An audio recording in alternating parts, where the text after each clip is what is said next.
नमस्कार मित्रांनो, तुमचं स्वागत आहे आपल्या चॅनलवर सुमित कुवार एज्युकेशन प्लॅटफॉर्मवर। तर मित्रांनो, आज आपण पाहणार आहोत नेहमीप्रमाणेच बालभारतीतील जुन्या धड्यांमधील हा एक धडा। या धड्याचे नाव आहे चणिया। तर मित्रांनो पहा, चित्रामध्ये आपल्याला समजून येत आहे की हा जो मुलगा आहे तो आदिवासी आहे। तर मित्रांनो, चला वेळ न घालवता या धड्याच्या वाचनाला सुरुवात करूयात।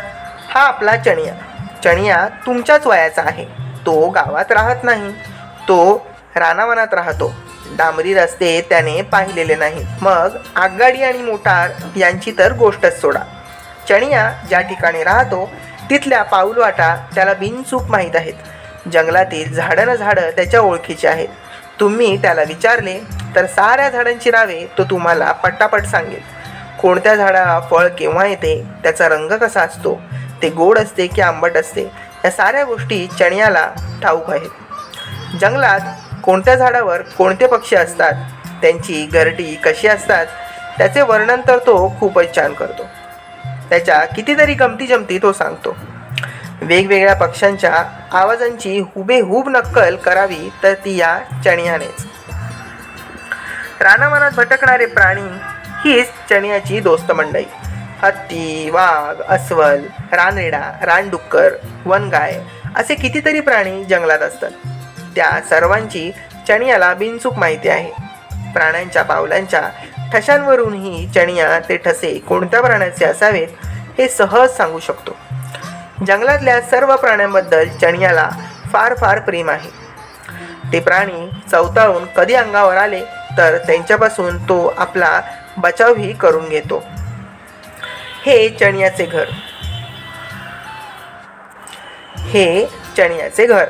घर कसले, ही तर गुहाच।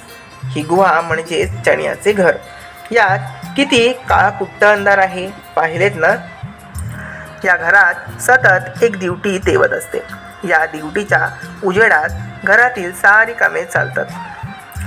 चणिया आणि त्याचे सगळे भाऊबंद काम करून मिळेल ते खाऊन कसेबसे जगतात। ते डोंगराच्या उतरणीवरील जमीन तयार करतात। नांगर आणि ट्रॅक्टर त्यांना माहीत नाही। ते जमीन खणतात, माती मोकळी करतात आणि लागवडीसाठी जमीन तयार करतात। पावसाळ्यात भात लावतात। भाताचे कोंब दिसू लागले की ते आपल्या शेताला काटेरी कुंपण घालतात। हरिण आणि रानडुक्कर यांच्यासारख्या प्राण्यांपासून पिकाला खूप जपावे लागते। त्यासाठी रात्रंदिवस शेताची राखण करावी लागते। पक्ष्यांचे थवे, माकडांच्या टोळ्या यांच्यापासूनही पिकाचे रक्षण करावे लागते।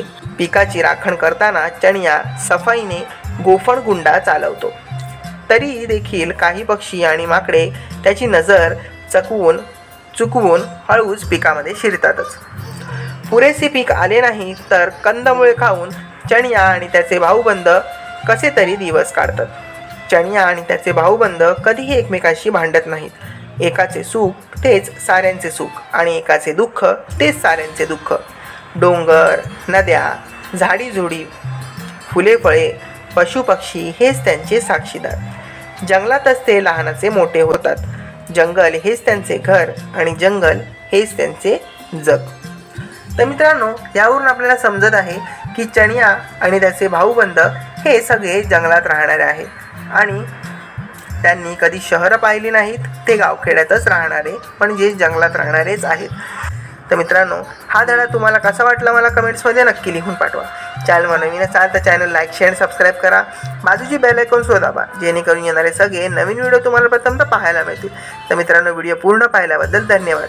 भेटूया असेच धडे घेऊन आपल्या यूट्यूब चॅनलवर। तोपर्यंत बाय बाय, काळजी घ्या आपली।